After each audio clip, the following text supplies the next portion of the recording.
Makanan, betapa nikmatnya.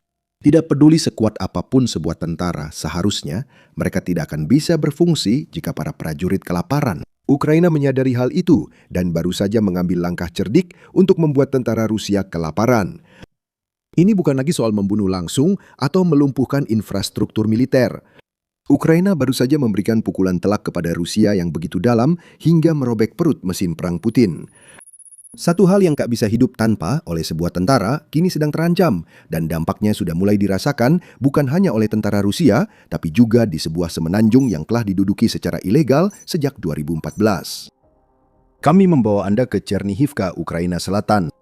Selama sebagian besar invasi Putin, Chernihivka telah berfungsi sebagai salah satu dari 3 pangkalan utama bagi tentara lapangan yang dipertahankan Rusia di wilayah selatan yang diduduki. Ini sangat penting. Pangkalan ini dan 2 lainnya merupakan inti militer Rusia di selatan Ukraina, penting untuk membuat kaki tangan Putin tetap bisa makan. Cukup baik bagi mereka untuk melancarkan serangan sia-sia terhadap pertahanan Ukraina dan mempertahankan wilayah yang telah mereka duduki secara ilegal. Chernihivka seharusnya di luar jangkauan Ukraina dan menjadi tempat aman bagi pasukan lapangan Rusia. Tapi Ukraina baru saja membalik semua itu. Pada 1 Juni, resimen terpisah ke-422 dari pasukan sistem tak berawak Ukraina berhasil menghantam langsung truk suplai Rusia di dekat pemukiman Yelisaivka yang berada di Oblast Zaporizhia. Itu saja sudah patut dicatat. Truk suplai Rusia yang dihancurkan Ukraina tak lagi bisa mengirim makanan dan amunisi untuk pasukan Rusia. Yang membuat serangan ini luar biasa adalah karena terjadi 23 km dari Chernihivka. Bukan hanya karena serangan itu terjadi 23 km jauhnya. Drone-drone Ukraina menempuh jarak 23 km ke tenggara Chernihivka membuktikan bahwa mereka tidak hanya mampu mencapai pangkalan yang Rusia kira tidak bisa disentuh, tetapi mereka juga bisa melewatinya untuk menghancurkan truk suplai yang mungkin sedang dalam perjalanan menuju pangkalan tersebut. Tindakan Ukraina lebih dari sekadar menyerang truk di jalan utama. Menurut analis perang Ukraina Clemente Molan, Ukraina kini menyerang truk Rusia saat mereka sampai di posisi taktis. Molan menjelaskan pentingnya hal itu di X. Hanya beberapa kota tersisa untuk menampung 4 pasukan di garis depan, logistik, dan pos komando mereka. Wilayah utama berada di sepanjang rel kereta api, dekat Chernihivka, Kamyanka, dan Rozhivka. Semakin Ukraina menyerang jaringan logistik kota-kota ini di tingkat taktis, semakin sulit bagi Rusia memasok 4 pasukan yang berbasis di 3 pemukiman tersebut. Itulah serangan telak yang menghantam perut militer. Kampanye Ukraina terhadap logistik Rusia kini semakin intensif, tak sekadar menghentikan pengiriman bahan bakar dan peralatan militer. Truk-truk Rusia yang hancur itu bisa membawa berbagai hal, termasuk pasokan makanan penting untuk mendukung pasukan yang diperintahkan menyerang tanpa henti di selatan dan timur Ukraina. Serangan-serangan itu bisa saja tidak terjadi atau menjadi sangat lemah ketika para tentara tidak memiliki makanan di perut mereka.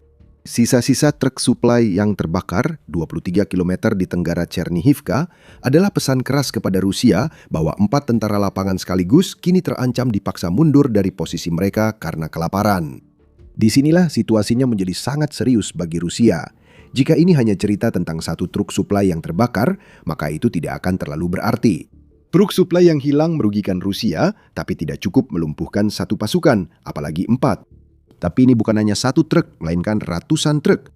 Ukraina telah meluncurkan kampanye serangan jarak menengah yang terkoordinasi, sehingga benar-benar memutus suplai Rusia di wilayah-wilayah yang sebelumnya tidak pernah terpikirkan oleh Rusia bahwa Ukraina bisa menyerangnya. 3 hari antara 30 Mei hingga 1 Juni menunjukkan betapa besar keberhasilan yang diraih Ukraina melalui kampanye ini. Pada 30 Mei, Rusia kehilangan 483 kendaraan dan truk tangki bahan bakar akibat serangan drone serang jarak menengah Ukraina. Keesokan harinya, kerugian lebih besar terjadi, 524 kendaraan hilang. Dan pada 1 Juni, Ukraina menutup 3 hari yang menghancurkan dengan menjatuhkan 384 kendaraan suplai Rusia lagi, sehingga rata-ratanya menjadi 463 truk Rusia per hari selama 3 hari. Jika truk di Chernihivka menandakan Ukraina bisa menyerang lebih dalam dari perkiraan Rusia, besarnya serangan 3 hari ini menunjukkan Ukraina memproduksi banyak drone jarak menengah yang berpotensi membuat pasukan Rusia di selatan kelaparan sampai tak mampu bertahan. Tentu saja, kisah tentara Rusia kelaparan bukanlah hal baru. Awal 2026, intelijen Ukraina mengungkap beberapa tentara Rusia sangat putus asa mencari makanan hingga terpaksa memakan sisa jenazah rekan demi bertahan hidup. Dalam kasus lain, RFU News melaporkan bahwa tentara Rusia saling menembak satu sama lain demi mendapatkan makanan. Penyadapan komunikasi di front Leman Donetsk mengungkap masalah logistik Rusia di Ukraina Timur. Dulu kami biasa mendapat 1 atau 2 batang coklat yang dijatuhkan kepada kami 2 kali sehari. Sekarang sudah hari ketiga kami tidak makan sama sekali dan besok akan jadi hari keempat, kata seorang tentara yang terdengar dalam rekaman yang disadap. Namun tindakan Ukraina di selatan berbeda. Semua cerita ini melibatkan kasus-kasus terisolasi di mana tentara Rusia begitu putus asa karena kelaparan sehingga mereka melakukan tindakan ekstrim demi mendapatkan sesuatu untuk dimakan. Ya, kampanye Ukraina yang bersifat lokal yang membuat para tentara ini tidak bisa menerima pasokan pasti berperan, tapi tidak ada upaya terkoordinasi yang dilakukan dari pihak Ukraina. Sekarang sudah ada. Seluruh kampanye dirancang untuk melumpuhkan logistik garis belakang Rusia, didukung program seperti Logistics Lockdown Initiative yang dibuat Kementerian Pertahanan Ukraina akhir Mei, dan drone generasi baru yang membuat Ukraina bisa menyerang lebih jauh ke dalam dan lebih keras daripada sebelumnya. Ingat drone-drone itu, nanti akan kita bahas lagi. Mari kembali ke 3 kota yang disebut Molan, Chernihivka, Kamyanka, dan Rozhivka. Ketiganya bukan sekedar markas 4 pasukan lapangan Rusia, tapi juga titik kemacetan logistik. Makanan dan perlengkapan melewati kota-kota ini dengan ratusan truk setiap hari. Kereta api pun tak bisa mencapai kota-kota ini, dan kereta api itu justru akan menjadi target yang lebih besar bagi drone Ukraina. Tidak peduli rute alternatif apapun yang mungkin dicoba Rusia untuk truk-truknya, kenyataan yang tidak bisa dihindari adalah bahwa semuanya harus berkumpul di 3 kota ini untuk menjaga pasukan lapangan Rusia di selatan tetap makan dan mendapat pasokan. Ini tidak bisa dihindari. Yang seharusnya tak bisa ditembus, kini telah diserang. Dan Ukraina memiliki kemampuan untuk memastikan bahwa titik-titik kemacetan logistik ini menjadi penyebab kehancuran pasukan Rusia di selatan. Euromaidan Press memprediksi masa depan di mana Ukraina mengirimkan kawanan drone jarak menengah berbasis kecerdasan buatan ke 3 pemukiman yang dimaksud. Drone-drone tersebut akan diprogram untuk menyerang truk apapun yang mereka lihat tepat di titik-titik di mana truk-truk itu paling dibutuhkan oleh Rusia. Kendaraan-kendaraan harus berkumpul di Chernihivka, Kamyanka, dan Rozhivka. Perencanaan militer Rusia membuat mereka tanpa pilihan lain. Ukraina membuktikan mampu menembus lapisan belakang Rusia. Selanjutnya, kampanye terkoordinasi dilakukan agar titik logistik ini tidak berguna bagi 4 pasukan lapangan Rusia di selatan. Ukraina juga punya drone untuk tujuan ini. Pada 30 Mei, BBC melaporkan telah memverifikasi 14 insiden dalam seminggu terakhir, di mana drone Ukraina menghancurkan kendaraan Rusia yang membawa makanan, bahan bakar, dan amunisi di jalur penting penghubung Rusia ke Crimea yang diduduki dan wilayah pendudukan lain di Ukraina Selatan. Itu adalah jumlah yang sangat kecil dibandingkan dengan kenyataan yang terjadi. Tetapi yang membuat laporan ini begitu menarik adalah banyak dari insiden tersebut melibatkan penggunaan drone Hornet. Drone ini biaya pembuatannya $5.000, membawa hulu ledak 5 kg, mampu menempuh 200 km, dan didukung kecerdasan buatan. Drone ini telah dilatih dengan ribuan jam rekaman drone yang direkam oleh Ukraina. Artinya drone ini tahu persis apa yang harus menjadi targetnya tanpa memerlukan intervensi manusia untuk melakukan serangan. Jenis drone ini bisa digunakan Ukraina untuk membuat pasukan lapangan Rusia di selatan kelaparan. Yang perlu dilakukan Ukraina hanyalah mengirimkan drone-drone itu untuk berputar-putar di sekitar 3 permukiman yang telah kami sebutkan dalam video ini. AI akan mengurus sisanya. Hornet mendeteksi dan mengidentifikasi target berdasarkan ribuan jam rekaman pelatihan AI drone, lalu mengunci sasaran. Drone ini memakai AI sehingga bisa bertahan dari gangguan Rusia yang biasanya efektif terhadap drone FPV dan drone berpemandu satelit yang lebih tradisional. Army Recognition menambahkan bahwa jenis teknologi ini tidak harus terbatas pada satu jenis drone saja. Sistem manajemen medan perang Prisma dari Palantir menjadi dasar Hornet dan kemungkinan besar bisa digunakan untuk membekali lebih banyak drone jarak menengah Ukraina dengan kemampuan penargetan AI agar bisa menghantam perut logistik Rusia bertubi-tubi. Inilah yang ditakuti Putin. Ukraina berupaya aktif memutus pasokan ke 4 pasukan lapangan Rusia di selatan. Apa yang kita lihat sekarang hanyalah permulaan. Saat Ukraina terus meningkatkan kampanye serangan jarak menengahnya, mereka membekali lebih banyak drone dengan AI. Gelombang serangan yang kita lihat sekarang akan berubah menjadi tsunami. Ratusan truk yang hancur akan bertambah jadi ribuan jika Ukraina terus mengikuti strategi sederhana. Hancurkan logistiknya, makanannya juga hilang. Memperburuk situasi Rusia, bukan hanya truk makanan yang bisa jadi target Ukraina. Hilangnya truk tangki bahan bakar akibat strategi jarak menengah Ukraina menjadi pukulan tambahan bagi Rusia. Bagaimana? Apa yang dibutuhkan truk makanan untuk mengangkut muatannya? Bahan bakar. Jika bahan bakar Rusia terbakar di jalur yang sama dengan penghancuran makanan negara itu, risiko kelaparan ganda bisa terjadi. Bahan bakar yang hilang tak bisa digunakan lagi, sehingga truk logistik pembawa makanan ke selatan Ukraina pun terhenti. Mereka dilumpuhkan tanpa diserang. Jika Anda masih ragu hal ini bisa terjadi, BBC menjelaskan alasannya.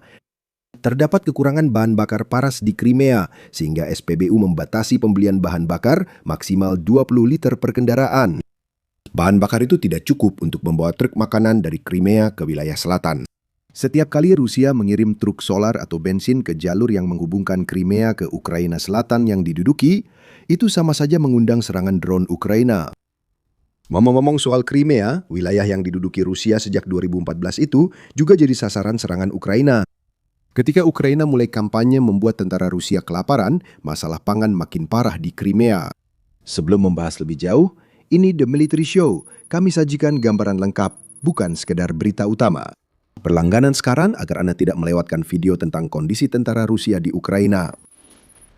Pada 9 Juni United 24, media merilis laporan menarik tentang kondisi pasar makanan di Crimea. Disebutkan bahwa Pusat Penanggulangan Disinformasi Ukraina mengklaim banyak toko kelontong di Crimea kehabisan barang-barang pokok, termasuk sereal, tepung, gula, pasta, dan garam. Sejumlah jaringan retail membatasi penjualan barang per orang, namun pusat tersebut menilai hal itu justru menambah kepanikan masyarakat. Dan disebutkan bahwa alasan dari situasi yang memprihatinkan ini adalah karena serangan jarak menengah Ukraina telah mencegah truk-truk pengangkut makanan Rusia mencapai semenanjung tersebut. Selain gagal memberi makan tentaranya, Putin dan kroni di Kremlin kini menghadapi kekurangan pangan yang memengaruhi warga sipil. Itu masalah besar bagi Putin.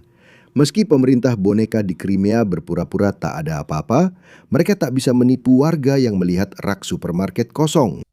Propaganda tidak mengenyangkan, dan kini kekhawatiran publik di Crimea soal hal ini semakin meningkat. Rusia sekarang mulai kehilangan kemampuan untuk mempertahankan aliran pasokan ke semenanjung Crimea. Dan itu adalah masalah yang bahkan lebih besar daripada yang terlihat di permukaan. Kekurangan makanan ini disebabkan serangan Ukraina ke jembatan darat Crimea yang menghubungkan semenanjung yang diduduki itu dengan wilayah Ukraina Selatan yang dikuasai Rusia. Artinya terdapat hubungan dua arah di sini.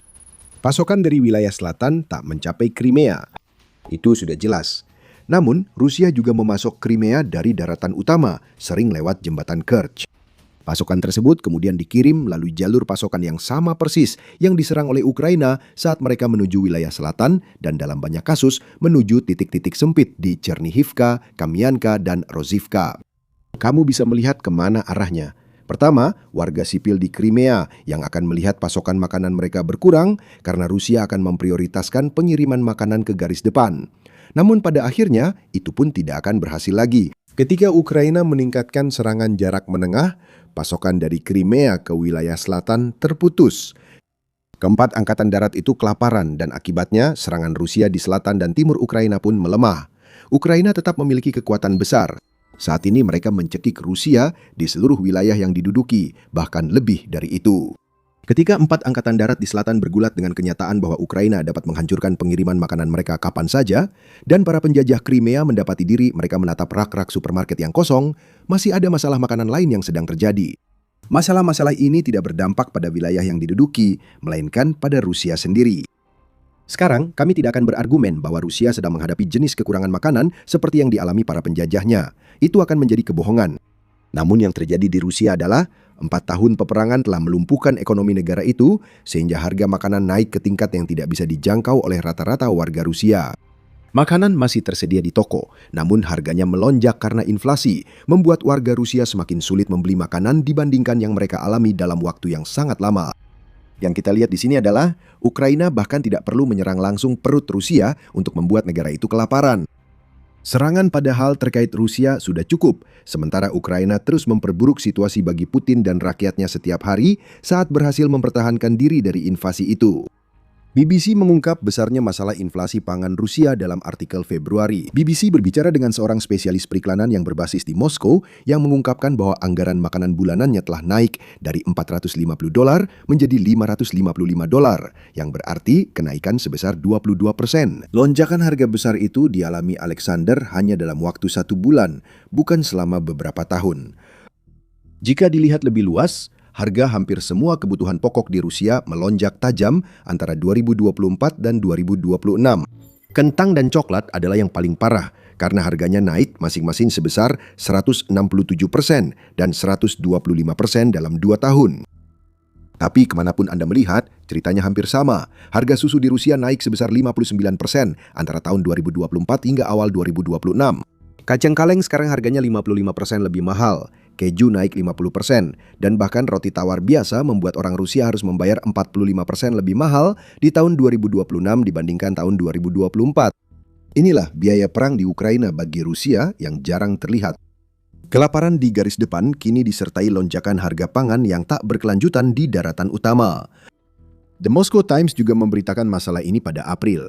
Mereka mengklaim permintaan makanan murah dan produk merek toko melonjak di Rusia karena pembeli tak lagi mampu membeli barang bermerek seperti beberapa bulan lalu. Rusia tetap mengklaim pertumbuhan pendapatan real masih sehat. Badan Statistik Negara, Rosstat, memang mencatat bahwa pertumbuhan melambat pada tahun 2025 turun menjadi 7,4% dari 8,2% pada tahun 2024. Dan bahwa pada kuartal terakhir tahun 2025, pertumbuhan pendapatan turun menjadi 5,8%. Angka-angka ini sebenarnya cukup lumayan jika saja inflasi harga pangan tidak melampaui statistik pertumbuhan ini berkali-kali lipat, bahkan untuk barang-barang paling dasar sekalipun. Rusia tidak terancam kehabisan makanan di daratan utama. Situasi seperti di Crimea kecil kemungkinan terjadi di Moskow. Namun yang kita lihat adalah dampak ekonomi dari perang Putin mulai dirasakan oleh rakyat Rusia biasa. Ekonomi yang lebih mendekati kehancuran daripada kapanpun sejak tahun 2022 membuat rakyat Rusia biasa semakin sulit untuk makan. 4 tentara lapangan Rusia di selatan bernasib jauh lebih buruk. Mereka akan segera mengalaminya karena Ukraina memperluas kampanye jarak menengahnya untuk melumpuhkan logistik tentara Rusia. Bukan drone yang menghancurkan satu truk di lokasi 23 km tenggara Chernihivka yang jadi masalah utama, melainkan apa yang diwakili serangan ini yang mematikan bagi tentara Rusia. Zona aman di wilayah pendudukan kini terancam. Ukraina telah mengidentifikasi titik-titik sempit logistik bagi seluruh postur militer selatan Rusia. Kini tinggal menekan saja. Serangan drone AI dan serangan pada truk yang melintas antara Crimea dan wilayah selatan yang diduduki akan meningkat. Segera, rak-rak kosong di Crimea akan diikuti habisnya makanan untuk 4 tentara lapangan. Serangan ofensif akan goyah dan Ukraina berpeluang lebih besar melakukan serangan balik serta mendorong Rusia mundur. Crimea menunjukkan tanda paling jelas bahwa Rusia lebih kesulitan makanan dan bahan bakar dibanding wilayah pendudukan lain. Kami sudah bahas ini di video ini, tapi kampanye Ukraina terhadap jembatan darat RR-280 lah yang menyebabkan kerusakan itu.